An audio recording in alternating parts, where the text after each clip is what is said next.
Okay, today we're looking at removing and cleaning the EGR on a 2013 RG Colorado.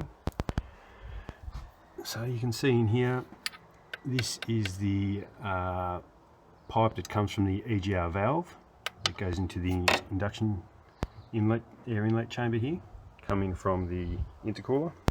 Comes from the intercooler through the chamber. Right back here, very hard to see, is the EGR valve, which is this part here.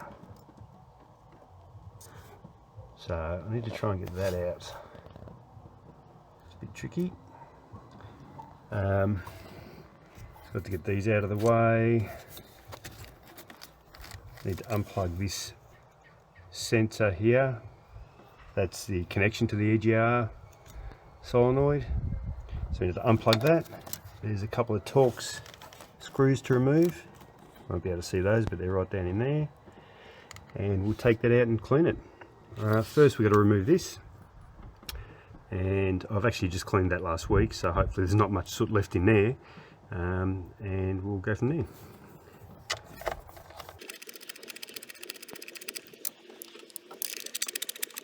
As I mentioned, I cleaned this last week, and I've done very little driving in between.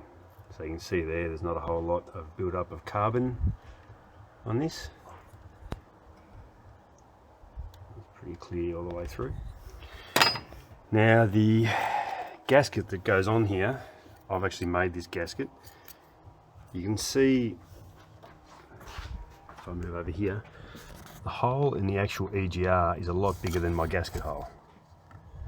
I was just trying to reduce the amount of exhaust that comes through into the intake manifold. If I had put a blanking plate on here, you'll end up with an engine code, fault code. So I didn't want that, so I just put a smaller hole, hopefully reducing the amount of gas through there. Never had a fault code. Has it helped? I don't know. Okay, you can see inside there is a build-up of carbon on the wall there of the EGR, so hopefully we can clear some of that out. Okay, so we've finally got this out. Here's the EGR solenoid and the actual EGR valve here, which isn't too bad. Let's go out in the sun. It's not too bad. We'll give it a quick flush out anyway. Now that's held in, as you can see, there's two bolts, 1, 2. They're Torx heads, I think they're T30s. That wasn't fun to get out. Now this yellow O-ring here, what I'd suggest is take that off here, because there's an actual seat it's got to sit in. So take it off here, put it back on the seat. Because there's no way you'll line it up trying to get it back in when it's still on here when you put it back in. Okay, we'll give this a flush out and then we'll reinstall it. Once we've reinstalled it, we're going to run through some decarburizer through the whole system and make sure it cleans it all out properly. Okay, this is what we're going to use to run through the intake system. So this is the Liquid Moly diesel. Make sure you get the diesel. There is a petrol version, so the diesel version of the CarbiClean. So you basically just push that hose down inside the intake at 2000 revs and give it some squirts, and for 2 to 3 second intervals, as it says there, and you should clean any more carbon that's in there. Now this is the EGR solenoid and the valve, which we've cleaned with a bit of the CarbiClean, and it's come up pretty good. It wasn't too bad to start with, but you can see in there the valve stem, it's a lot cleaner. I've taken that yellow O-ring off just because I didn't want to get any of the CarbiCleaner on it, didn't know if it would damage it. Anyway, I'm going to put that back in and reseat it as I said earlier.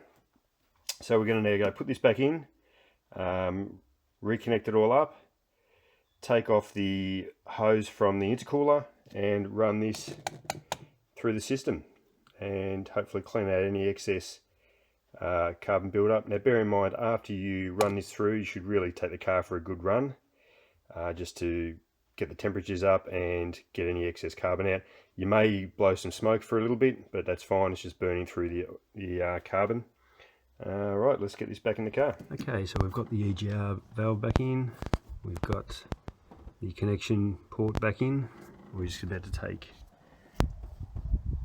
the hose out that connects the intercooler down here up to the inlet manifold, so we'll take that out. I've loosened these clips.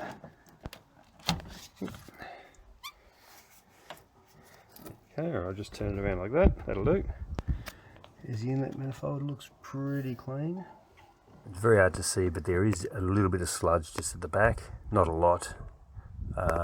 Pretty happy that it's reasonably clean. Anyway, so we'll run the carb clean through it, the decarburizer, and see how it goes. Okay, so we've run through about half a can of this. All you end up doing is putting the nozzle into the intake, squirting it for a couple of seconds till the engine revs return to 2000, and go again. We've done half a can because it wasn't too bad. I'll do it again, I don't know, in 6 months' time. So now I've just got to reconnect the intercooler hose and go for a burn. Let's see if we can get rid of some of this smoke. Okay, so in summarising, the car drove pretty well. Seemed a little bit more responsive. That could be in my head, but it seemed pretty clean. And it's just bear in mind that the EGR is there for a reason. It stops the build-up of nitrogen oxide in the exhaust and reduces the exhaust temperatures. So just to blank it off, you will get fault codes, and also it's probably not great for your car, as you may overheat in the combustion chamber, damage your pistons, cylinders, anything like that. So it is there for a reason. Anyway, it seemed to clean out the soot pretty good, and I'll do it again in 6 months. Thanks for watching.